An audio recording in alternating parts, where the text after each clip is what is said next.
Hello friends, आज हम इस वीडियो में बीपीएससी टीआरई 4.0 क्लास 6 to 10 के लिए महत्वपूर्ण 20 प्रश्नों को सॉल्व करेंगे। सब्जेक्ट हमारा भूगोल, सेट नंबर है 111। इससे पहले ऑलरेडी हमने 110 सेट करा रखा है। इन सभी वीडियो का लिंक डिस्क्रिप्शन में दिया हुआ है या फिर आप प्लेलिस्ट में जाके देख सकते हैं। अगर इन सभी का पीडीएफ फाइल चाहिए तो हमारा टेलीग्राम चैनल ज्वाइन कर सकते हैं। टेलीग्राम चैनल का लिंक डिस्क्रिप्शन में दिया हुआ है। ठीक, तो चलिए फिर शुरू करते हैं और देखते हैं आज का पहला सवाल। आज का पहला सवाल है, निम्नलिखित राज्यों में से किस राज्य से भारतीय मानक समय की देशांतर रेखा नहीं गुजरती है। सवाल है, निम्नलिखित राज्यों में से किस राज्य से भारतीय मानक समय की देशांतर रेखा नहीं गुजरती है। ऑप्शन है मध्य प्रदेश, उत्तर प्रदेश, छत्तीसगढ़, एक से अधिक होगा या फिर उपर्युक्त में से कोई नहीं। सही आंसर है इसका ई ऑप्शन, उपर्युक्त में से कोई नहीं। हम सभी जानते हैं भारतीय मानक समय की देशांतर रेखा जो कि 82.5 डिग्री है, ये भारत के कुल 5 राज्यों से होकर गुजरती हैं। पहला उत्तर प्रदेश, दूसरा मध्य प्रदेश, तीसरा छत्तीसगढ़, चौथा उड़ीसा और पांचवा है आंध्र प्रदेश। ठीक है, तो दिए गए विकल्पों में से तीनों ऑप्शन बिल्कुल यहाँ पे सही है। सही आंसर है इसका ई ऑप्शन। ठीक है, चलिए अगला सवाल है आपके लिए। केंद्र शासित प्रदेश अंडमान निकोबार द्वीप समूह की राजधानी पोर्ट ब्लेयर किस द्वीप समूह पर स्थित है। बताना है, केंद्र शासित प्रदेश अंडमान निकोबार द्वीप समूह की राजधानी पोर्ट ब्लेयर किस द्वीप पर स्थित है।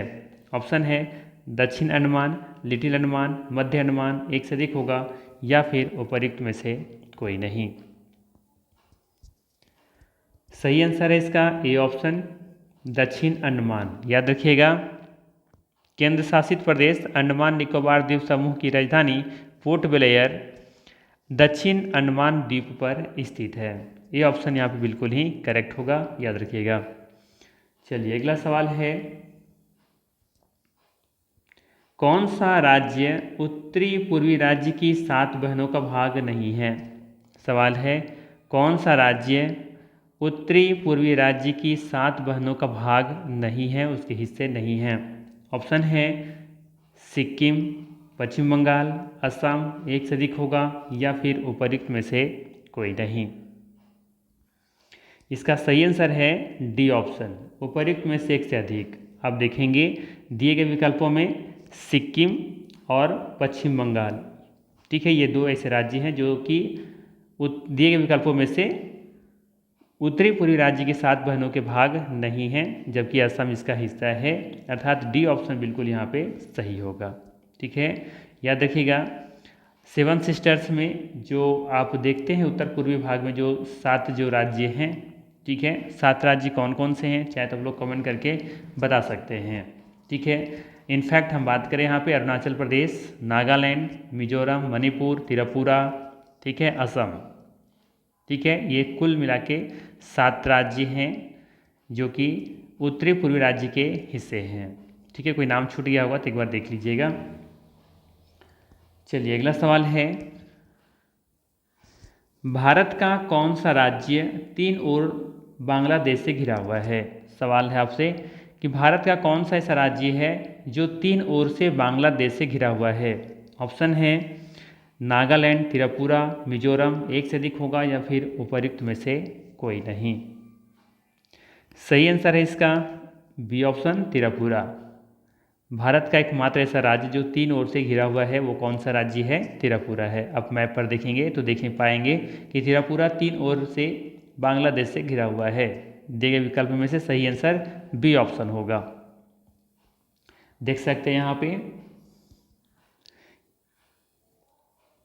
ये है आपका त्रिपुरा, जहाँ देखेंगे इधर से लेकर के पूरा ये एरिया जो है ये 3 ओर से घिरा हुआ है, किससे, बांग्लादेश से, है ना। ये बांग्लादेश देख रहे हैं ना, ये बांग्लादेश है पूरा, ये पूरा पार्ट ही बांग्लादेश है। और ये देखेंगे त्रिपुरा का लगभग 3 हिस्सा जो है वो बांग्लादेश से घिरा हुआ है। ठीक है, 7 बहनों की जो हम बात कर रहे थे उसमें देखिए एक अरुणाचल प्रदेश है, नागालैंड, मणिपुर, मिजोरम, त्रिपुरा, मेघालय छूट गया था। अच्छा, ठीक है, मुझे भी लग रहा था वहाँ पे कि कोई छोड़ दिए हम। ठीक है, तो मेघालय उसमें शामिल है, और एक हो गया असम। ठीक है, तो यहाँ पर देखेंगे पहला, दूसरा, तीसरा, चौथा, पाँचवा, छठा और ये सातवां। तो ये कुल मिला के 7 राज्य हैं जो कि उत्तरी पूर्वी के 7 बहनों के भाग हैं। ठीक है, याद रखिएगा। चलिए अगला सवाल लेते हैं। इसका आंसर तो बता दिया हमने। ठीक है, चलिए अगला सवाल है आपके लिए कि भारत के किस स्थान को मरुस्थल की राजधानी कहा जाता है। सवाल है आपके लिए, भारत के किस स्थान को मरुस्थल की राजधानी कहा जाता है। ऑप्शन है उदयपुर, जैसलमेर, जयपुर, एक से अधिक होगा या फिर उपर्युक्त में से कोई नहीं। सही आंसर इसका है जैसलमेर। याद रखिएगा, भारत के जैसलमेर स्थान को मरुस्थल की राजधानी कहा जाता है। बी ऑप्शन यहाँ पे करेक्ट होगा। चलिए लेते हैं अगला सवाल।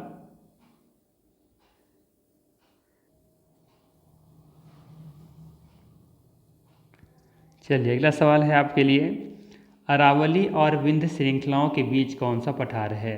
बताना है, अरावली और विंध्य श्रृंखलाओं के बीच कौन सा पठार है। छोटा नागपुर का पठार, दक्कन का पठार या फिर मालवा का पठार, एक से अधिक होगा या फिर उपर्युक्त में से कोई नहीं। सही आंसर इसका है ऑप्शन नंबर सी सही होगा, मालवा का पठार। अरावली और विंध्य श्रृंखलाओं के बीच कौन सा पठार है, मालवा का पठार है। अब देखेंगे कि मध्य प्रदेश में इस तरीके से विंध्याचल है और यहाँ पे देखेंगे इस तरीके से अरावली है। इसके बीच में आपको देखने को मिलेगा कौन सा पठार, मालवा का पठार। ठीक है, तो यहाँ पे सही आंसर क्या हो जाएगा, सी ऑप्शन। बाकी छोटा नागपुर का पठार तो जानते होंगे कि ये झारखंड में स्थित है। ठीक है, कमेंट करके बताइए कि दक्कन का पठार कहाँ पे स्थित है। चलिए अगला सवाल है, छोटा नागपुर किसका नाम है। बताना है छोटा नागपुर किसका नाम है। रांची का पठार, गिरिडीह का पठार, मालवा का पठार, एक से अधिक होगा या फिर उपर्युक्त में से कोई नहीं। छोटा नागपुर पठार जो है ना, ये किसका नाम है। रांची का पठार का, गिरिडीह के पठार या फिर मालवा का पठार, एक से अधिक होगा या फिर उपर्युक्त में से कोई नहीं। सही आंसर होगा ए ऑप्शन, रांची का पठार। रांची का पठार को ही छोटा नागपुर का पठार कहा जाता है, याद रखिएगा। ये बीपीएससी जो 69th जो हुआ था ना, उसमें ये क्वेश्चन पूछा गया था। ठीक है, तो ये क्वेश्चन वहाँ से मैंने उठाया है। चलिए अगला सवाल है आपके लिए, इंदिरा पॉइंट भूमध्य रेखा से कितनी दूर है। सवाल है आपके लिए, इंदिरा पॉइंट भूमध्य रेखा से कितनी दूर पर है। 876 किलोमीटर, 776 किलोमीटर, 676 किलोमीटर, एक से अधिक होगा या फिर उपर्युक्त में से कोई नहीं। अगर जैसे मान लें कि अगर ये ग्लोब है या ये पृथ्वी है और इसका ये भूमध्य रेखा, ठीक है, और भारत में जानते हैं कि 6 डिग्री से शुरू होता है यहाँ से लगभग। ठीक है, और यहाँ से ये जो कि अंडमान निकोबार द्वीप में स्थित है ना, इंदिरा पॉइंट, तो ये भूमध्य रेखा से बताना है कि इसकी जो डिस्टेंस है ना, वो कितना डिस्टेंस है।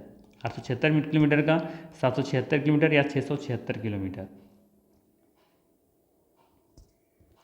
तो याद रखिएगा, सही आंसर है इसका ऑप्शन नंबर ए, 876 किलोमीटर। ठीक है, इंदिरा पॉइंट भूमध्य रेखा से 876 किलोमीटर की दूरी पर स्थित है। ठीक है, चलिए अगला सवाल है, महेंद्रगिरी की पहाड़ियाँ किन 2 राज्यों के तट पर है। बताना है, महेंद्रगिरी की पहाड़ियाँ किन 2 राज्यों के तट पर है। तेलंगाना एवं आंध्र प्रदेश, उड़ीसा एवं तमिलनाडु, उड़ीसा एवं आंध्र प्रदेश, एक से अधिक होगा या फिर उपर्युक्त में से कोई नहीं।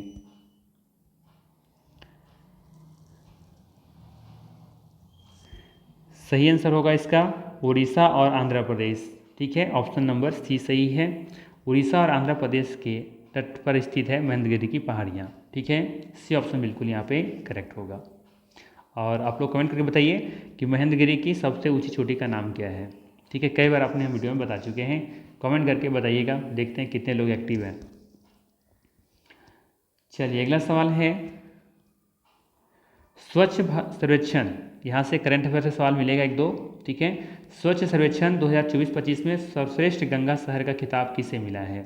बताना है, स्वच्छ सर्वेक्षण जो कि 2024-25 में हुआ, उसमें बताना है कि सर्वश्रेष्ठ गंगा शहर का खिताब किसे मिला है। ऑप्शन में है पटना, प्रयागराज, बनारस, एक से अधिक होगा या फिर उपरोक्त में से कोई नहीं। तो याद रखिएगा, स्वच्छ सर्वेक्षण 2024-25 में सर्वश्रेष्ठ गंगा शहर का खिताब प्रयागराज को मिला है। ठीक है, ऑप्शन नंबर बी यहाँ पे बिल्कुल ही करेक्ट है, याद रखिएगा। ठीक है, इसके अलावा ध्यान रखिएगा यहाँ पे ये वाला पॉइंट, स्वच्छ सर्वेक्षण 2024-25 में बिहार के पटना शहर को वाटर प्लस प्रमाणन प्राप्त हुआ है, सर्टिफिकेट प्राप्त हुआ है। ठीक है, वाटर प्लस, अगर वाटर प्लस सर्टिफिकेट की बात हो तो ये पटना को मिला है, बिहार के पटना शहर को। ठीक है, इसके अलावा ये भी याद रखिएगा, गया को भी 2024 में इसे ODF प्लस का दर्जा प्राप्त हुआ है ना। जो खुले में शौच जो होता है, मुक्त जो गांव होता है, ये गया जिला को फिलहाल मिला हुआ है 2024 में। ठीक है, तो वो गया को ODF सर्टिफिकेट मिला हुआ है, आपको याद रखना है, यहाँ से सवाल पूछा जा सकता है। ठीक है, 2024 में। चलिए अगला सवाल है, स्वच्छ सर्वेक्षण 2024-25 में 10 लाख से अधिक आबादी वाले शहरों की श्रेणी में बिहार में पहला स्थान किस शहर को मिला है। ठीक है, अच्छा सवाल है, एग्जाम में पूछा जा सकता है, ध्यान रखिएगा। स्वच्छ सर्वेक्षण 2024-25 में 10 लाख से अधिक आबादी वाले शहरों की श्रेणी में बिहार में पहला स्थान किस शहर को मिला है, बिहार में। ठीक है, भागलपुर, रोहतास, पूर्वी चंपारण, एक से अधिक होगा या फिर उपरोक्त में से कोई नहीं। इसका सही आंसर है उपरोक्त में से कोई नहीं। स्वच्छ सर्वेक्षण 2024-25 में 10 लाख से अधिक आबादी वाले शहरों की श्रेणी में बिहार के पटना जिला को प्रथम स्थान मिला हुआ है। ठीक है, अगर पूरे भारत में बात करें तो 21वां स्थान है। ठीक है, याद रखिएगा, स्वच्छ सर्वेक्षण, ठीक है, स्वच्छ सर्वेक्षण 2024-25 में 10 लाख से अधिक आबादी वाले शहरों की श्रेणी में बिहार में पहला स्थान किसे मिला है, पटना को मिला है। ठीक है, और पूरे भारत में इसका 21वां स्थान है। ठीक है, तो ये पॉइंट याद रखिएगा। ठीक, चलिए अगला सवाल है, अन्नामलाई टाइगर रिजर्व किस राज्य में स्थित है। सवाल है, अन्नामलाई टाइगर रिजर्व किस राज्य में स्थित है। केरल, कर्नाटक, तमिलनाडु, एक से अधिक होगा या फिर उपरोक्त में से कोई नहीं। इसका सही आंसर है option number C, Tamil Nadu. Annamalai tiger reserve किस राज्य में स्थित है, ये तमिलनाडु राज्य में स्थित है। ठीक है, यहाँ पे याद रखिएगा, चर्चा में थोड़ा सा इसलिए भी है क्योंकि यहाँ पे हॉर्नबिल संरक्षण के लिए भारत का पहला उत्कृष्टता केंद्र कोयम्बटूर, तमिलनाडु में स्थापित किया गया है। ठीक है, और ये यहाँ पे स्थापित किया गया, ये अन्नामलाई टाइगर रिजर्व में ही स्थापित किया गया, इसीलिए ये सवाल थोड़ा सा इंपॉर्टेंट हो जाता है, इसीलिए हमने इसे लिया हुआ है। ठीक है, तो याद रखिएगा, यहाँ पे हॉर्नबिल संरक्षण के लिए भारत का पहला, अगर पहला हो जाता है ना तो इम्पोर्टेंट हो जाता है। ठीक, तो हॉर्नबिल संरक्षण के लिए भारत का पहला उत्कृष्टता केंद्र कोयम्बटूर, तमिलनाडु में स्थापित किया गया है, जो कि अन्नामलाई टाइगर रिजर्व में स्थित है, उसी के आसपास स्थित है, याद रखिएगा। चलिए अगला सवाल है, कांजीरंगा राष्ट्रीय उद्यान को यूनेस्को द्वारा विश्व धरोहर स्थल कब घोषित किया गया था। सवाल है, कांजीरंगा राष्ट्रीय उद्यान को यूनेस्को द्वारा विश्व धरोहर स्थल कब घोषित किया गया था। 1991, 1981, 1993, एक से अधिक होगा या फिर उपरोक्त में से कोई नहीं। इसका सही आंसर है उपरोक्त में से कोई नहीं। कांजीरंगा राष्ट्रीय उद्यान को यूनेस्को के द्वारा वर्ष 1985 में विश्व धरोहर स्थल घोषित किया गया था। ठीक है, आप तो जानते होंगे, यह उद्यान अपने एक सींग वाले गैंडों के लिए, विशाल आबादी के साथ साथ अन्य जीवों के लिए भी प्रसिद्ध है। ठीक है, ये आपको मोटा मोटी याद रखनी है। ठीक, तो इसे कब विश्व धरोहर में शामिल किया गया था, यूनेस्को के द्वारा 1985 में, याद रखते हुए चलिएगा। चलिए, हाँ, ये भी लाइन याद रखिएगा यहाँ पे कि कांजीरंगा राष्ट्रीय उद्यान को 2006 में बाघ अभयारण्य घोषित किया गया था। ठीक है, कांजीरंगा राष्ट्रीय उद्यान को 2006 में बाघ अभयारण्य घोषित किया गया था। ठीक है ना, तो ये भी याद रखिएगा। ये तो 1985 में क्या है, इसे विश्व धरोहर स्थल घोषित किया गया था यूनेस्को के द्वारा, लेकिन 2006 में इसे बाघ अभयारण्य भी घोषित किया गया था, याद रखना है। ठीक, ये दोनों याद रखिएगा। चलिए अगला सवाल है, निम्न में से कौन सा कथन असत्य है। बताना है कि कौन सा कथन असत्य है। पहला है, हिमालय विश्व में सबसे नवीन वलित फोल्डेड पर्वतों की प्रदर्शित करते हैं। भारत के पश्चिम समुद्री तट का निर्माण नदियों की जमाव क्रिया के द्वारा हुआ है।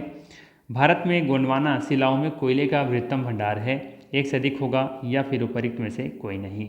तो चलिए बात करते हैं पहले कथन के बारे में। दे रखा है हिमालय विश्व में सबसे नवीन वरित पर्वतों का प्रदर्शित करते हैं। ये कथन बिल्कुल यहाँ पे सही है। ठीक है, हिमालय जो है विश्व में सबसे नवीन पर्वतों को ये प्रदर्शित करते हैं। ठीक है, नवीन पर्वत हम लोग जानते हैं कि ये हिमालय नवीन पर्वत का उदाहरण है। सही है। बी कथन दे रखा है, भारत के पश्चिमी तट का निर्माण नदियों के जमाव की क्रिया के द्वारा हुआ है। ये कथन गलत है। ठीक है, ये कथन बिल्कुल यहाँ पे गलत है, याद रखिएगा। इसके बाद है कि भारत में गोंडवाना शिलाओं में कोयले का बृहत्तम भंडार है। ये सभी को पता होगा, ये कथन यहाँ पर सही है। भारत में गोंडवाना शिलाओं में कोयले का बृहत्तम भंडार पाया जाता है, सभी को पता होगा। ठीक है, बी कथन क्यों गलत है? क्योंकि आप लोग याद रखिएगा कि भारत के पश्चिमी समुद्र तट का निर्माण नदियों के जमाव की क्रिया के द्वारा नहीं बल्कि भूमि के उत्थान एवं निर्गमन के कारण हुआ है। ठीक है, इस अकॉर्डिंग भी ऑप्शन गलत है यहाँ पे। तो इसका सही आंसर क्या हो जाएगा? ऑप्शन नंबर सी हो जाएगा। पूछा है कौन सा सत्य है? बी ऑप्शन असत्य है। ठीक, चलिए अगला सवाल है आपके लिए, लघु हिमालय किसके मध्य स्थित है? बताना है लघु हिमालय किसके मध्य स्थित है। ट्रांस हिमालय और महान हिमालय, शिवालिक और महान हिमालय, या फिर ट्रांस हिमालय और शिवालिक एक से अधिक होगा, या फिर उपयुक्त में से कोई नहीं। अगर हम इसे उत्तर से दक्षिण की तरफ क्रम लगाएं, है ना, तो सबसे ऊपर में देखने को मिलेगा महान हिमालय।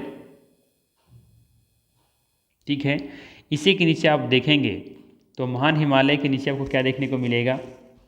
लघु हिमालय। ठीक है, लघु हिमालय। और इसी के नीचे देखने को मिलेगा शिवालिक। लघु हिमालय जिसे कि निम्न हिमालय भी कहते हैं, महान हिमालय जिसे कि बृहत हिमालय भी कहते हैं, है ना, अलग अलग नाम है, आपको याद रखनी है।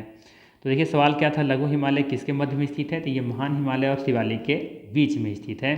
कहाँ ऐसा ऑप्शन दिख रहा है आप लोग को? ऐसा ऑप्शन दिखने को मिलेगा आपको बी ऑप्शन में दिख रहा है। ठीक है, ये कथन सही है। ठीक है, इसके अलावा भी याद रखिएगा ट्रांस हिमालय महान हिमालय के ऊपर में स्थित है। ट्रांस हिमालय, है ना, इसी में आप देखेंगे तो ये जैसे लद्दाख है, जास्कर है, काराकोरम है ना, इन सभी को मिलाकर के क्या कहा जाता है? ट्रांस हिमालय कहा जाता है। ठीक है, याद होगा। ठीक है, चलिए यहाँ तो मैप तो था ही मेरे पास। वैसे देखिए ये वाला आपका महान हिमालय बृहद हिमालय से कहते हैं, लघु हिमालय से निम्न हिमालय भी कहते हैं, और ये आपका है शिवालिक। तो इसी के महान हिमालय और शिवालिक के बीच में है लघु हिमालय। ठीक है, और ये जो हम कह रहे हैं ये जास्कर श्रेणी, ठीक है, तो लद्दाख, जास्कर, है ना, और फिर पंजाल, तो ये सभी जो है वो ट्रांस हिमालय के हिस्से होते हैं। ठीक है, ये हिमालय का हिस्सा नहीं है। ठीक है, पहले से यहाँ पे ट्रांस हिमालय स्थित था। ठीक है, चलिए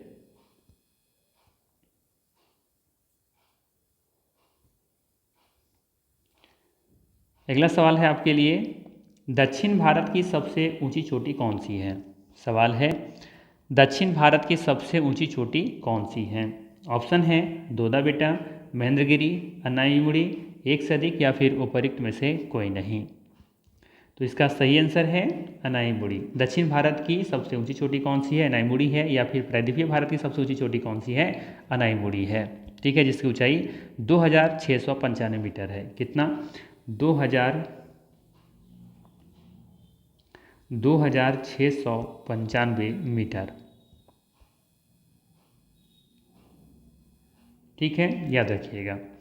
आइए आप थोड़ा सा डिस्कस कर लेते हैं। यहाँ पे हमारे पास एक दोदा बेटा है, महेंद्रगिरी भी है। इन दोनों के अलावा जो आपका आंसर है उसके बारे में डिस्कस कर लेते हैं, क्या क्या है फैक्ट इनके बारे में जो जाना जरूरी है।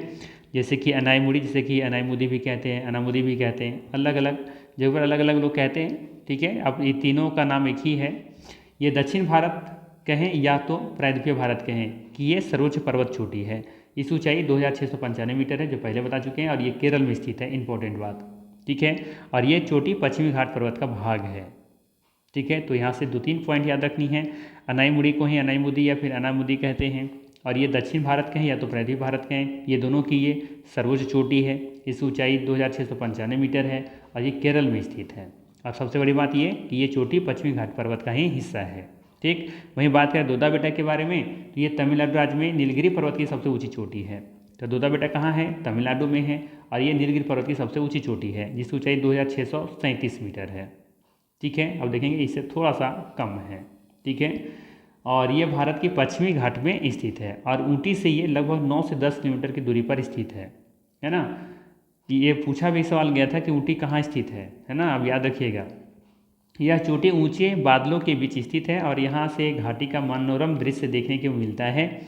साथ ही यहाँ एक मौसम विज्ञान वेधशाला भी स्थित है। ठीक, वहीं बात करें महेंद्रगिरी पर्वत के बारे में, तो ये भारत के उड़ीसा राज्य में गजपति जिले के रायगढ़ ब्लॉक में पूर्वी घाट पर स्थित है। यह 1501 मीटर की ऊंचाई पर स्थित है। जैसा कि हमने कहा ना कि ये जो उड़ीसा और ये आंध्र प्रदेश के तट पर स्थित है। ठीक, कुछ हिस्सा आंध्र प्रदेश में देखने को मिलता है, याद रखना है। ठीक, तो कंफ्यूज नहीं करना है अनाईमुड़ी के बारे में और दोदा बेटा के बारे में, अक्सर लोग कंफ्यूज करते हैं, तो यहाँ पे मैंने कॉन्सेप्ट क्लियर किया है। चलिए अगला सवाल है नर्मदा, यहाँ पे 2 बार हो गया है, एक ही ऑप्शन यहाँ पे एक नर्मदा को हटा दीजिए। चलिए सवाल है कि नर्मदा एवं ताप्ती नदियों के मध्य स्थित है। बताना है कि नर्मदा एवं ताप्ती नदियों के मध्य में स्थित है, कौन क्या स्थित है? विंध्य पर्वत, सतपुड़ा श्रेणी, अरावली पहाड़ी, एक से अधिक होगा या फिर उपयुक्त में से कोई नहीं। बताना है कि नर्मदा एवं ताप्ती नदियों के मध्य में क्या स्थित है? क्या विंध्य पर्वत स्थित है, सतपुड़ा श्रेणी स्थित है या फिर अरावली पहाड़ी स्थित है? तो आप देखेंगे तो सबसे पहला विंध्य पर्वत ऊपर देखिएगा तो ये विंध्य पर्वत है। ठीक है, ये विंध्य पर्वत की श्रेणियाँ कुछ ऐसी हैं। ठीक है, और इसको हम ऐसे बना लेते हैं कुछ ऐसे। ठीक है, ये हो गया आपका ये विंध्य पर्वत। ठीक है, और इसी के नीचे आप देखेंगे है ना तो सतपुड़ा है, ये सतपुड़ा श्रेणी। ठीक है, और इसी के बीच से आप देखेंगे तो यहाँ पे ये नर्मदा नदी निकलती है, ऐसी ये नर्मदा नदी निकलती हैं और ये सतपुड़ा के नीचे सब देखेंगे तो यहाँ से निकलती है ताप्ती नदी। सवाल क्या था देखिए जरा, सवाल कह रहा है कि नर्मदा एवं ताप्ती नदियों के मध्य में कौन सा स्थित है? तो ये हो गया आपका नर्मदा नदी। ठीक है, और ये हो गया आपका ताप्ती नदी।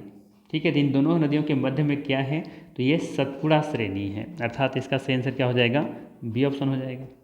ठीक है, अरावली श्रेणी तो आप देखेंगे कि ये गुजरात के बॉर्डर पर से स्थित होकर के पूरे राजस्थान तक फैला हुआ, दिल्ली तक गया हुआ है वैसे।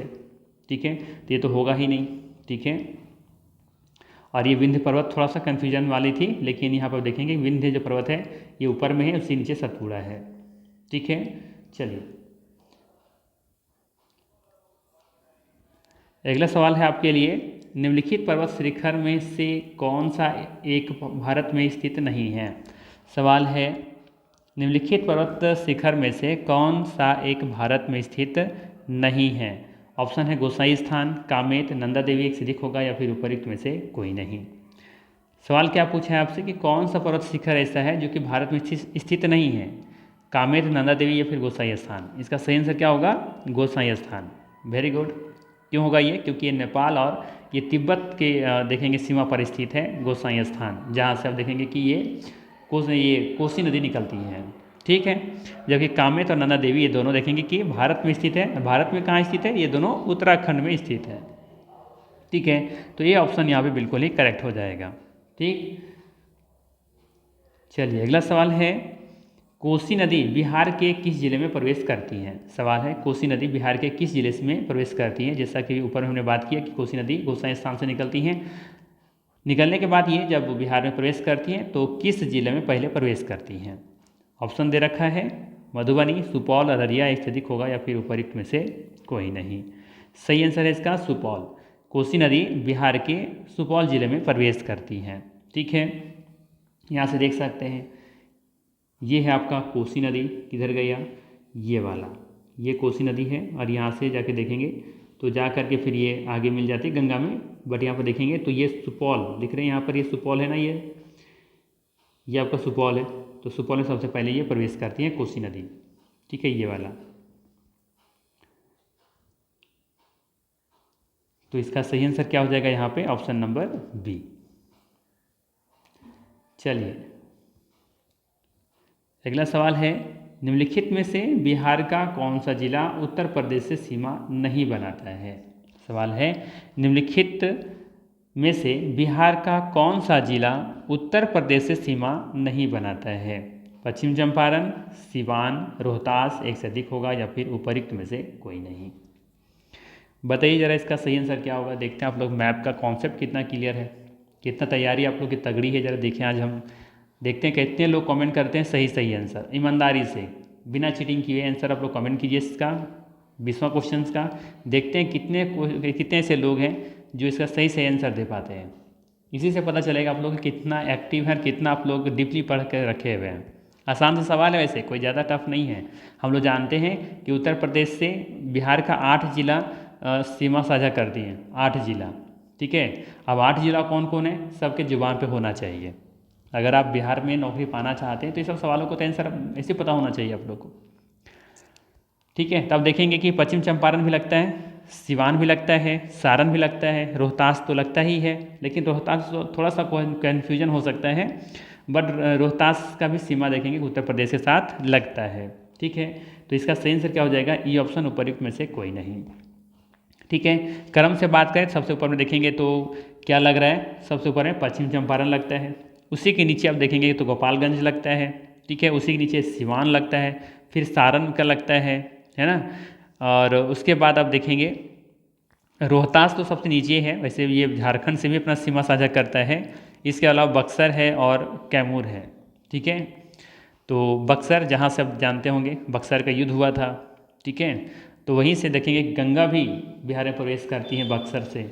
आइए देखते हैं, मैप होगा मेरे पास, हाँ बिल्कुल है। देखिए ये गंगा है जहाँ से प्रवेश करती है बक्सर से, ये उत्तर प्रदेश आ रही है गंगा, और लगभग बीच में ये लगभग विभाजित करते हुए बिहार को प्रवेश कर जाती है ये। तो यहाँ पे देखिए सबसे पहला जो है जो सीमा साझा हो रहा है उत्तर प्रदेश के साथ, पश्चिम चंपारण का, गोपालगंज, सिवान, सारण, भोजपुर, बक्सर, ठीक है, रोहतास और ये कैमूर। हमने कहा था ना कि रोहतास में थोड़ा सा कन्फ्यूजन हो सकता है, क्योंकि देखिए हल्का सा ये इसकी सीमा उत्तर प्रदेश के साथ भी लगता है ना, दिख रहा है ना ये, तो रोहतास भी होगा इसमें। तो कुल मिला के कितने राज्य हो गए, सॉरी कितने ज़िले हो गए, 8 जिला। ठीक है, 8 जिले की सीमा देखेंगे तो किससे लगता है, उत्तर प्रदेश के साथ लगता है। इसके अलावा इधर देख लीजिए, अगर हम बात करें नेपाल से तो पश्चिम चंपारण का लग रहा है पहला। ठीक है, दूसरा पूर्वी चंपारण, तीसरा सीतामढ़ी, चौथा मधुबनी, छठा आपका हो जाएगा सुपौल, सॉरी 5वां हो जाएगा आपका सुपौल, छठा हो जाएगा अररिया और 7वां हो जाएगा किशनगंज। ठीक है, वहीं बात करें पश्चिम बंगाल से कौन कौन सा जिला लगता है, तो यहाँ पर देखेंगे तो ये हो जाएगा किशनगंज, पूर्णिया, कटिहार। ठीक है, और एक आपका 3 ही जिले लगता है ना, हाँ 3 ही जिले लगता है इसका। ठीक है, किशनगंज का, पूर्णिया का और कटिहार का, ये 3 जिले ही देखेंगे कि पश्चिम बंगाल से सीमा अपना साझा करती हैं। ठीक, वहीं आ जाए झारखंड के साथ तो कौन कौन से ज़िले हैं, तो पहला देखेंगे कि यहाँ पे भागलपुर, ठीक है, बांका, जमुई, नवादा, गया, औरंगाबाद और एक है आपका रोहतास। ठीक है, तो 7 ज़िले ऐसे हैं जो कि झारखंड से सीमा साझा करता है, जबकि 7 ही ऐसे ज़िले हैं जो कि नेपाल के साथ सीमा साझा कर रहा है, जो कि 8 ज़िले ऐसे हैं जो कि उत्तर प्रदेश के साथ सीमा साझा कर रहा है, और कुल मिला के 3 ज़िले ऐसे हैं जो कि पश्चिम बंगाल के साथ सीमा साझा करता है।